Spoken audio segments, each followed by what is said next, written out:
Revue de presse, édition du 7 octobre 2021. Il est 7 heures, mesdames et messieurs. Nous espérons que vous êtes connectés pour suivre toute la quintessence de ce que les journaux nous proposent ce matin. Nous retrouvons du côté de Yaoundé Karel Mezatia pour la première partie de cette revue de presse. Bonjour Karel, bienvenue. Que nous disent les journaux du côté de Yaoundé?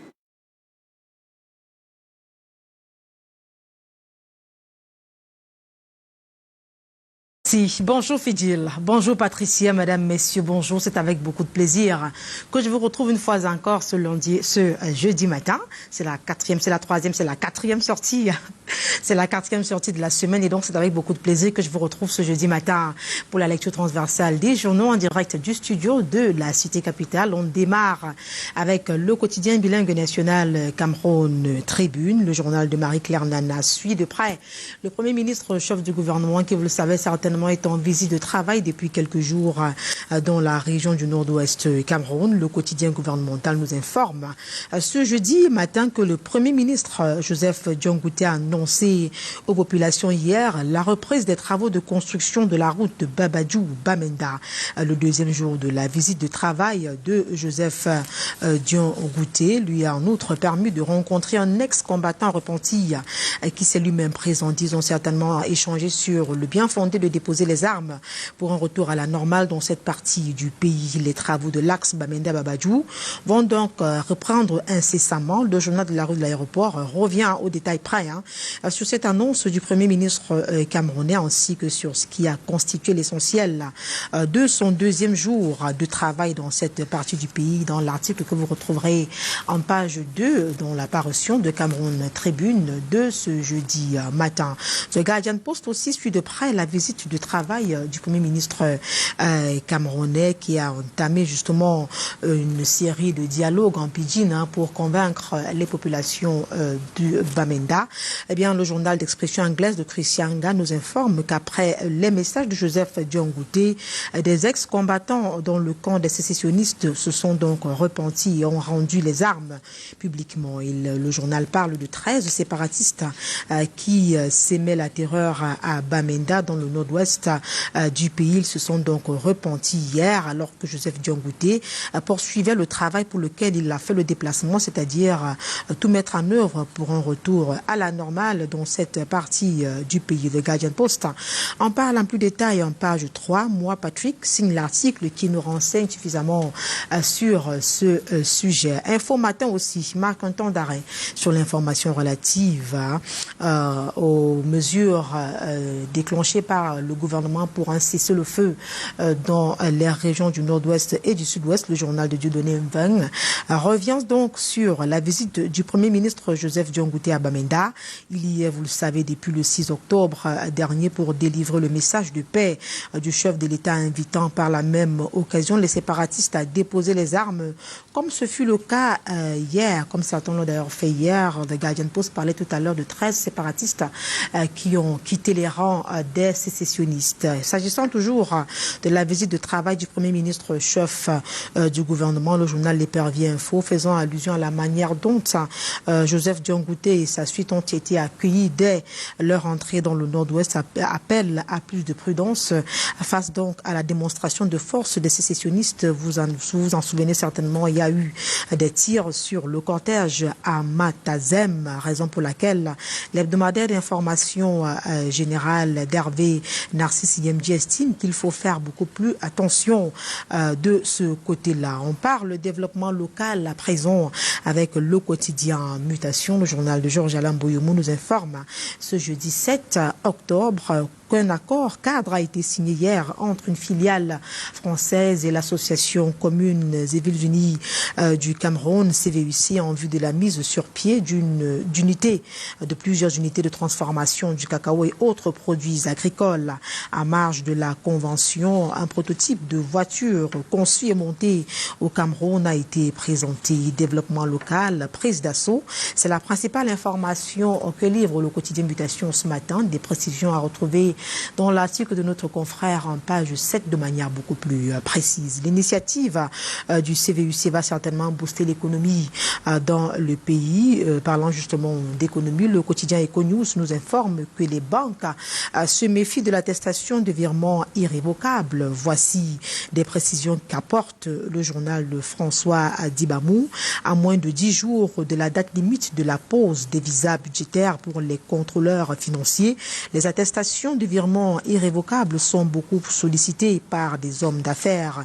Le journal d'analyse et d'enquête économique précise que ces pièces-là sont à obtenir des financements auprès, sont mises sur place ou alors sont délivrées pour obtenir des financements auprès des banques pour l'exécution des marchés du BIP. Pour avoir perdu des millions dans les années antérieures, les banques durcissent les conditions de financement. Cette raison et bien d'autres certainement évoquées dans les colonnes du quotidien Econews en page 5, 6 et 7 pour être amplement édifié sur le sujet. Rendez-vous en kiosque, procurez-vous le journal et vous serez certainement servi. En santé, EcoSanté annonce de l'inédit ce jeudi matin. L'Organisation mondiale de la santé autorise le vaccin contre le paludisme en Afrique. Le journal de Joseph Mbemboum indique qu'après le succès du vaccin appelé RTS au Ghana, au Kenya et au Malawi, l'OMS vient donc de donner son feu vert pour que le vaccin puisse être déployé dans toute l'Afrique subsaharienne et dans d'autres régions où la transmission du paludisme est modérée ou élevée. Des précisions sur cette information-là sont à retrouver en page 12 du quotidien EcoSanté. EcoSanté qui présente également les formations sanitaires privées nominées au prix du leadership au prix de l'excellence du leadership en santé. 16 structures qui seront donc évaluées sur les critères de propreté, d'accueil, de prise en charge, de gouvernance et d'action sociale. Les lauréats recevront leur distinction lors de la cérémonie prévue le 18 novembre prochain ici même à Yaoundé. Et découvrez les nominés de cette autre catégorie de la page 5 à la page 7 dans le journal spécialisé en questions de santé, EcoSanté, en kiosque ce jeudi matin. La suite, c'est avec le quotidien Réalité Plus. Selon le journal de Paul Ngouaré Kindji, il y a encore une cinquantaine de marabouts à Yaoundé pour bloquer le président Paul Biya et le gouvernement qui arrive. Le quotidien Réalité Plus précise qu'ils ont repris leur position dans certains hôtels de Yaoundé et dans certains sous-quartiers. De sources sûres indiquent qu'en Réalité Plus, ils viennent bloquer Ferdinand Ngongon, Vondoayolo et le président Paul Biya pour empêcher que le gouvernement qu'on dit en chantier sortent. Toujours d'après ce quotidien, ils sont à Yaoundé, munis d'une cargaison d'écorce, de robots et produits chimiques pour travailler contre la publication du renouvellement, alors contre la publication du nouveau gouvernement. Des précisions à retrouver de la page 2 à la page 3 dans le quotidien Réalité Plus, le journal de Paul Ngouaré Kindji en kiosque. La lecture transversale des journaux en direct du studio de la Cité Capitale se poursuit avec Regard du Monde. L'hebdomadaire d'information générale et d'enquête revient sur le problème énergétique des Bolova dans le sud du pays. Problème abordé par Gaston Elundou Essomba, père de famille, d'après le journal. Après donc le mécontentement exprimé par les populations sur la route Ebolova à Com2, le ministre de l'Eau et de l'Énergie a profité de cette occasion pour rappeler à la population les bienfaits du gouvernement camerounais face à leurs différents problèmes. Il a pris l'engagement de veiller sur ce dossier de manière beaucoup plus personnelle. Des précisions sont donc à retrouver dans le journal Regard du Monde parmi notre rédaction aujourd'hui. En sport, le quotidien émergent s'intéresse au budget de la CAN Total Énergie 2021 qui se jouera dans quelques mois en janvier 2022 précisément. Le premier quotidien privé bilingue au Cameroun de Magnus Biaga nous informe que plus de 13 milliards ont été donc adoptés à cet effet. Comment cette enveloppe a-t-elle été repartie? Élément de réponse en page 5 avec l'article de notre confrère. La grande tribune aussi nous est parvenue aujourd'hui. Ministère des Transports, 2 projets d'envergure à fort potentiel économique. Peut-on lire à la une du journal La Grande Tribune, le journal qui indique que le premier projet qui va générer de nombreux emplois tout en assurant la sécurité des travailleurs concerne la gestion et le suivi centralisé par géolocalisation des bus de transport interurbain sur les axes routiers Douala-Yaoundé-Bafoussam, communément appelé Triangle de la Mort, avec pour objectif final la réduction des risques d'accident. Le second projet axé sur la compétitivité de la capitale économique est donc relatif à la mise en circulation des bus ultra rapides circulant sur les axes spécifiques dans la ville de Douala pour le transport de masse afin de décongestionner la circulation. Des précisions sur cette actualité-là retrouvées en page 6 dans le journal La Grande Tribune, le journal que vous retrouverez naturellement en kiosque ce jeudi 7 octobre. Et avec La Grande Tribune, on met la clé sous le paillasson de la revue de presse Acte 1 en direct du studio de la Cité Capitale. Merci d'avoir été des nôtres. C'est toujours un plaisir de vous servir. C'est avec le même plaisir qu'on retourne l'antenne du côté de Douala pour retrouver naturellement Michael Chipkio. Mike, bonjour.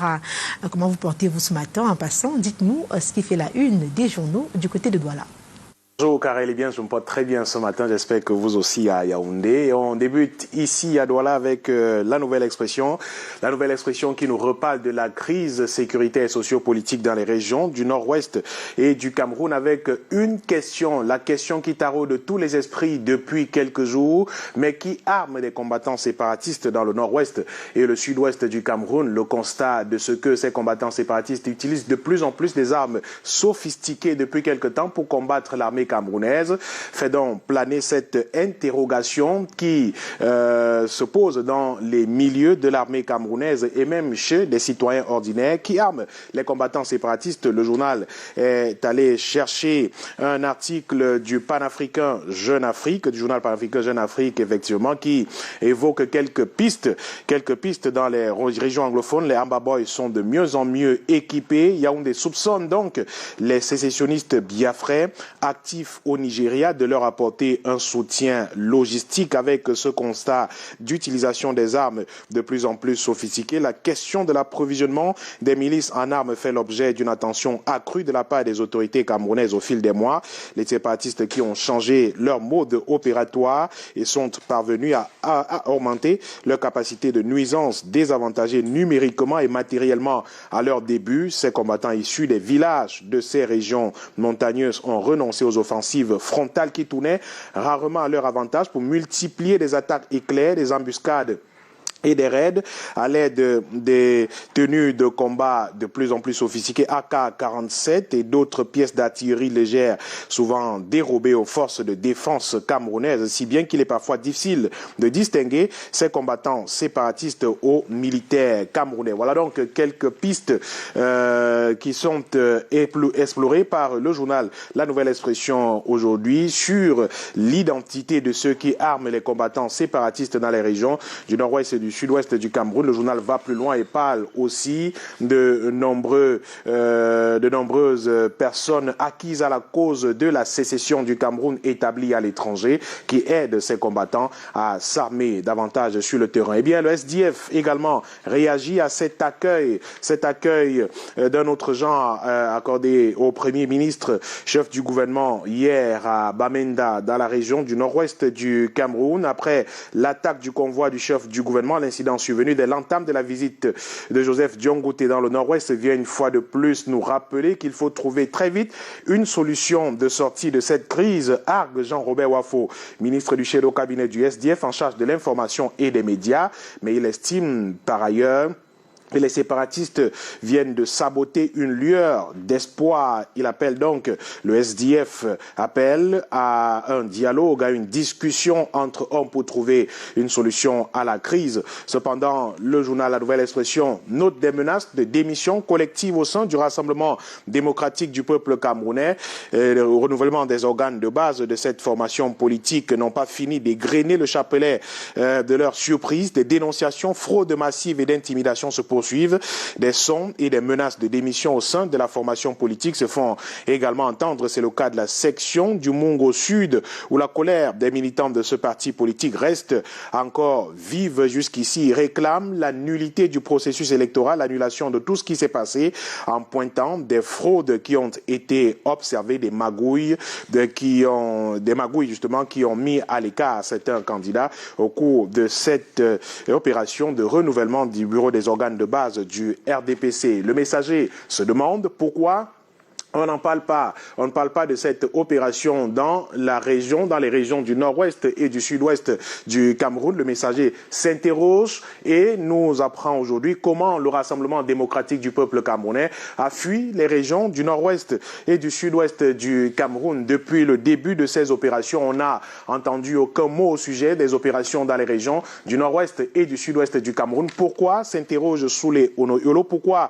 ce silence radio, ce blackout total sur ces opérations de renouvellement dans le nord-ouest et le sud-ouest, alors qu'il y a peu de temps, se rappelle le journal, le parti du flambeau ardent s'est vanté d'y avoir fait carton plein aux élections d'abord sénatoriales, ensuite législatives et municipales. Mais où est passé le RDPC dans ces régions? Que sont devenus les sénateurs, les députés et les maires nommés entre guillemets par la formation politique de Paul Biya et prétendument déclarés élus par les populations? Le parti du flambeau ardent qui s'est toujours vanté d'être territorialement le plus implanté à l'intérieur comme à l'extérieur du Cameroun, aurait-il choisi de répondre aux abonnés absents dans les régions du nord-ouest et du sud-ouest? En faisant le choix de ne pas tenter le diable dans la jungle du nord-ouest et du sud-ouest, le parti État consacre-t-il la partition du Cameroun? Bien malin qui pourrait trouver des ressources nécessaires pour apporter des éléments de réponse à ces interrogations de Soulé Ono-Yolo qui parle de démission et d'abandon de la part du parti au pouvoir, d'abandon de plus de 65 sections RDPC en zone interdite, dans l'impossibilité et l'incapacité de renouveler son personnel politique dans la soixantaine des sections du NOZO. Le RDPC est donc obligé de revoir sa carte politique, conscient qu'il y a désormais des zones interdites, conclut le journal Le Messager qui est en kiosque ce jour et nous parle aussi des questions de sécurité au Cameroun qui assure la sécurité des citoyens. Question à la une du journal Le Messager aujourd'hui, force de sécurité et de défense accuse le gouvernement de faire le jeu de l'insécurité dans l'espace public. Thèse et contre-affirmation qui s'opposent pour justifier une situation qui s'intensifie. Joseph Olinga a donné la parole à quelques personnes qui s'expriment sur le sujet. C'est allé en page 2 du quotidien Le Messager de ce jeudi. Politics Hebdo est également en kiosque aujourd'hui et nous parle de politique naturellement avec la résurrection à Mbanga, la ville de Mbanga, effectivement, les ambitions de Madame Edjake Henriette, maire de Mbanga. Pour elle, il faut accélérer toutes les conditions qui feront de Mbanga un département, transformer les problèmes d'eau à Mbanga en un triste souvenir au temps avant justement la fin de son mandat, réhabiliter le stade municipal de la ville. Le journal nous propose ce jour une interview exclusive de Madame le maire, du directeur de l'hôpital créé en 1930, hôpital de Mbanga naturellement, zoom sur les adjoints de cette mairie. Ali également l'éditorial de Guy Hervé Fongan qui parle d'une nécessité de résurrection de la ville de Mbanga dans le département du Mungo, région du littoral. Le journal nous parle aussi du cri des actionnaires de la société métropolitaine d'investissement de Douala, la SMID, comme une volonté de destruction de cette structure et l'épargne de 2373 actionnaires.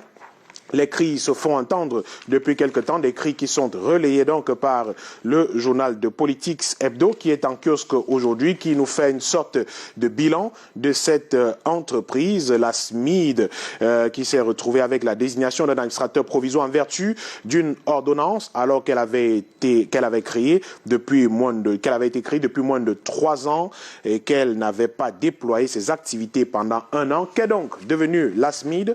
Interrogation à la une du journal de Politics Hebdo en kiosque aujourd'hui. Les réponses à retrouver naturellement dans les colonnes de ce journal. Forum Libre est également paru aujourd'hui. Forum Libre qui nous ramène dans le nord-ouest du Cameroun, dans les dédales de la visite du Premier ministre Joseph Diongouté dans cette localité de notre pays. Le journal parle d'une mission suicidaire pour le chef du gouvernement camerounais, du sud-ouest au nord-ouest. Le chef du gouvernement écoute et consulte beaucoup au centre des tirs nourris mardi dernier à son arrivée à Bamenda. Celui que le journal qualifie de malchanceux, Diangote semble mener un combat de sourds avec comme joker la présentation aux populations de 13 ex-combattants séparatistes en l'absence de véritables interlocuteurs. Traumatisme d'une haute personnalité qui a vu sa chefferie partir en fumée à la veille de sa nomination comme Premier ministre. Des signes d'échec s'interroge le journal qui parle quand même des efforts de ce chef du gouvernement qui se bat pour calmer les ardeurs des combattants séparatistes dans ces régions du nord-ouest et du sud-ouest du Cameroun. La Grande Tribune est également parue aujourd'hui, la Grande Tribune, l'hebdomadaire qui nous amène au ministère des Transports du Cameroun, le ministère des Transports qui lance une croisade contre les accidents de la circulation enregistrés sur les axes routiers de notre pays. 2 projets d'envergure à fort potentiel économique portés par le ministre Jean-Enes Massénangal et Bibé. Le premier projet qui va générer de nombreux emplois tout en assurant la sécurité des travailleurs concerne la gestion et le suivi centralisé par géolocalisation des bus de transport interurbain sur les axes routiers Douala-Yaoundé, Bafoussam, communément appelé triangle de la mort, avec pour objectif final la réduction des risques d'accidents de circulation sur ces routes. Le second projet axé sur la compétitivité de la capitale économique est relatif à la mise en circulation des bus ultra rapides circulant sur les axes susceptibles dans la ville de Douala pour le transport de masse afin de décongestionner la circulation. 2 grands projets donc le journal La Grande Tribune fait un zoom aujourd'hui, des projets sur lesquels le journal fait un zoom aujourd'hui, présenté en intégralité dans les colonnes de l'hebdomadaire La Grande Tribune paru ce jour, qui nous reparle des opérations de renouvellement au RDPC avec un homme, Sa Majesté Ngodo Kwan, qui offre 10 millions de francs CFA aux sections RDPC, élu dans le Nyon Ekele, la palme d'or donc de la générosité pour cet homme, selon le journal La Grande Tribune en kiosque aujourd'hui, qui nous égrène également les victoires politiques de Sa Majesté Parfait Ngodo Kwan dans le Nyon Ekele, écrit le journal La Grande Tribune qui est paru ce jeudi. Merci à vous, Michael Tipkio, pour cette brillante revue de presse. Nous sommes le 7 octobre 2021 et le 7 octobre 2018 se tenait déjà l'élection présidentielle au Cameroun avec la victoire écrasante du candidat Paul Biya face bien évidemment à ses opposants politiques, dont Maurice Kamto, opposant politique du parti politique MRC, qui criait donc au hold-up électoral, une élection qui a donc déchaîné des passions. Quels sont les moments forts qui ont retenu votre humeur ce jour ? Écoutez, vous l'avez bien signalé, c'était un 7 octobre 2018, et je pense que jamais élection présidentielle n'a, vous l'avez dit tout à l'heure, déchaîné autant de passion au Cameroun.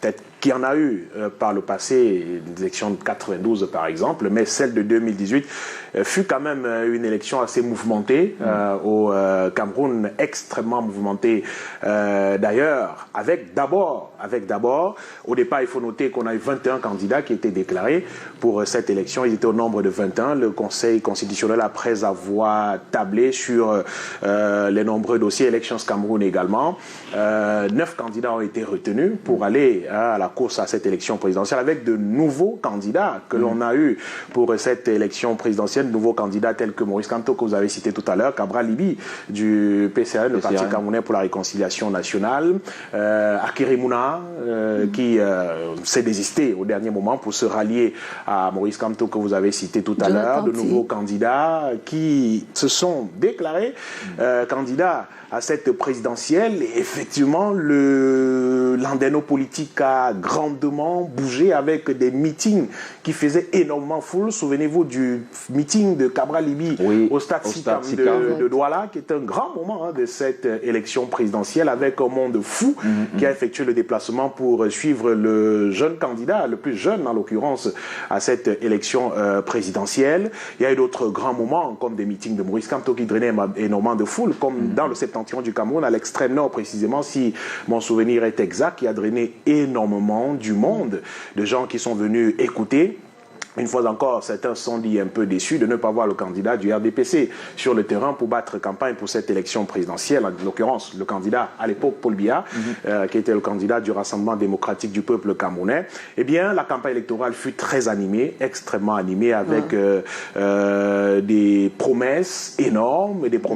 Il faut rappeler que la campagne se passe dans un contexte où, dans les régions du nord-ouest et du sud-ouest du Cameroun, on assiste depuis 2 ans à une sorte de crise, une sorte de crise, voilà, qui secoue le pays et dont il faut capitaliser avec les candidats, avec les potentiels électeurs, du nord-ouest et du sud-ouest du Cameroun, et des propositions fusent de nombreuses formations politiques. Le SDF, par exemple, qui propose un fédéralisme pour mettre un terme à cette crise. Et donc, c'est une campagne très animée. Comme je le disais tout à l'heure, eh bien, on arrive à l'élection le 7 octobre. L'élection se tient de façon plus ou moins apaisée parce que dans ces régions du nord-ouest et du sud-ouest, les combattants séparatistes avaient naturellement mis un veto en demandant aux gens de rester chez eux, de ne pas sortir pour voter. On a enregistré quand même de nombreux grabuges dans ces 2 régions du Cameroun au cours de cette présidentielle. Des urnes qui ont été cassées par endroits, des bureaux de vote qui ont été brûlés, des personnes battues, blessées parfois. Ce fut quand même un peu compliqué dans ces 2 régions du Cameroun. Et même si, à l'échelle nationale, et c'est de bonne guerre, on a enregistré également des tensions à quelques endroits liés aux soupçons de fraude dans quelques bureaux de vote à travers le pays, des gens qui en sont venus aux mains et tout ça. Mais il y a ces petits conflits-là que l'on observe naturellement au cours de différentes échéances électorales. Et bien, dès le lendemain de l'élection, le 8 octobre, on a des candidats qui revendiquent leur victoire, je dis ainsi, qui revendiquent la victoire à l'élection présidentielle, avant même que le Conseil constitutionnel, qui a habilité à proclamer les résultats des élections, ne le fasse. Et puis le 22 octobre, naturellement, on assiste à la proclamation définitive de ces élections présidentielles. Et bien, sans surprise, le candidat Paul Biya est élu à 71,28%,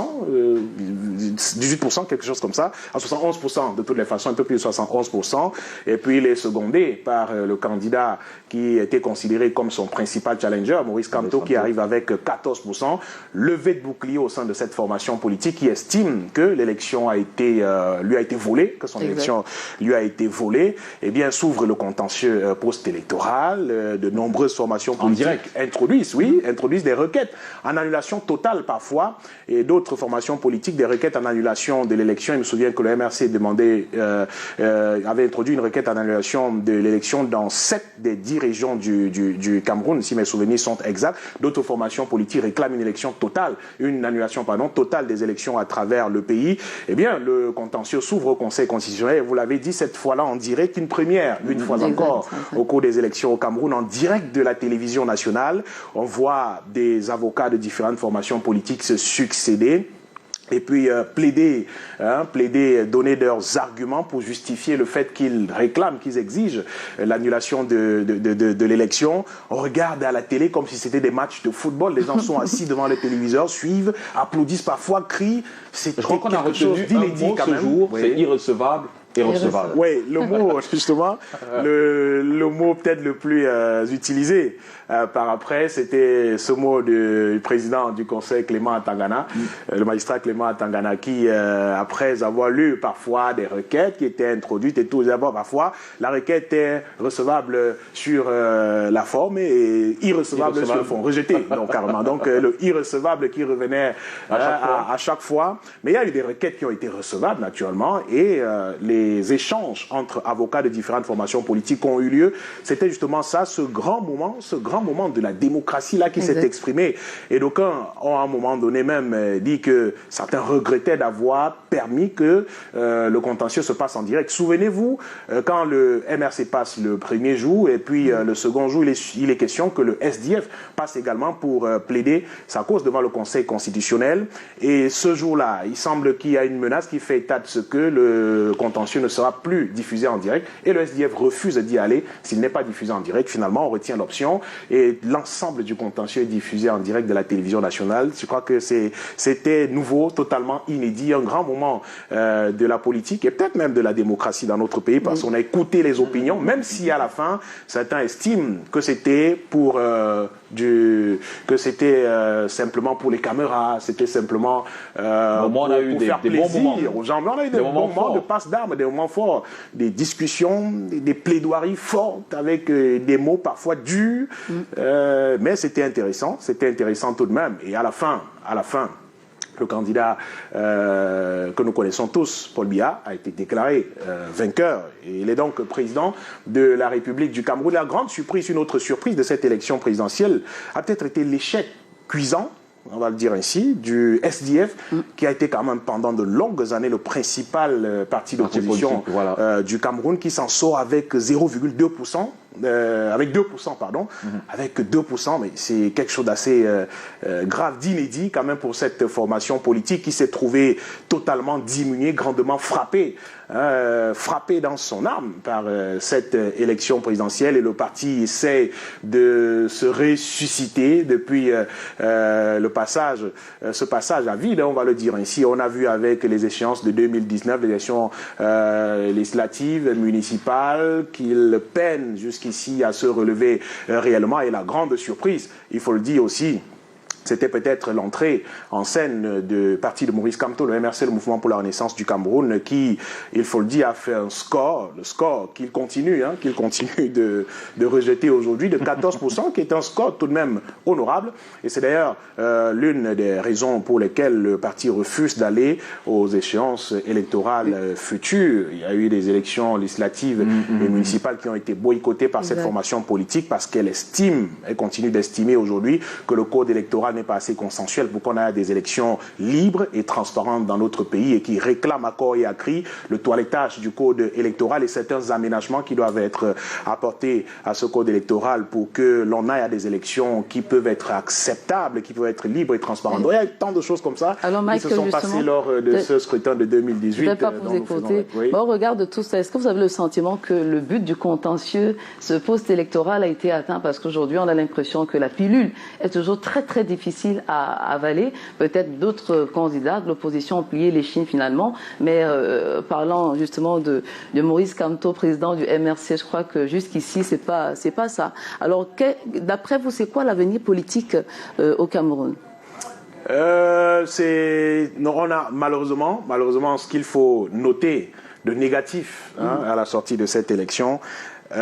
C'est le fait que le champ politique a été totalement divisé, entièrement divisé. Je crois que tout ce qu'on vit aujourd'hui, on parle tous les jours de discours de haine et de tout ce qui va avec sur les réseaux sociaux et tout. Je crois que c'est un héritage de cette élection de 2018 qui a été une élection malheureusement qui a contribué à sauvager totalement la scène politique camerounaise. Vous avez d'un côté des militants ou bien des sympathisants d'une formation politique qui continuent de crier aujourd'hui au hold-up électoral, qui estiment que leur victoire à l'élection présidentielle leur a été volée. Et de l'autre côté, ceux qui disent, mais écoutez, passez le balai et allez passer à autre chose. Circuler, il n'y a rien à dire ici, passer à autre chose. Et donc, dans cet environnement-là, on assiste à des échanges parfois extrêmement violents entre différents camps, ceux qui se réclament avoir été vainqueurs et ceux qui disent être les vainqueurs, ceux qui sont vainqueurs, naturellement, parce que le Conseil constitutionnel l'a proclamé. Et donc, on en sort un tout petit peu divisé, peut-être même fragilisé. C'est une scène politique aujourd'hui extrêmement violente entre le parti au pouvoir, certains partis de l'opposition, et entre des partis d'opposition entre eux-mêmes qui s'affrontent de façon fratricide. Vous avez des mots qui sortent, on est parfois arrivé à des affrontements physiques. Et pour exemple, récemment on parlait de l'élection au sein du comité de base, peut-être pour ne pas indexer. Oui, bon, là c'est autre chose. Là on parle d'une élection interne à une formation politique qui s'est livré un spectacle ahurissant, un spectacle très désolant et qui continue d'ailleurs regarde jusqu'ici, c'est une formation politique seule. Ça ne peut pas être considéré comme une conséquence de cette élection parce que depuis, avant même qu'on arrive à cette élection... Non, c'était pour mettre en évidence le fait qu'au sein des partis, de tous les organes politiques, il y a cette incompréhension, ce climat de tension. Effectivement. Alors, et pour mettre de l'eau dans votre moulin, si au sein d'une formation politique, les gens se déchirent autant, c'est-à-dire ils sont camarades de parti, mais ils se déchirent de cette façon, à quoi faut-il s'attendre quand on parle d'une formation politique contre une autre, quand on parle d'une formation au pouvoir et une formation d'opposition. Nous le dira. Voilà. Merci à vous, Michael Tipio. Prochain rendez-vous, ce sera demain. Demain, la avec dernière. plaisir. C'était Adieu Nature. Je voudrais ensemble qu'on puisse souhaiter la bienvenue. Au bout de choses, c'est le fils de notre collègue. Il est correspondant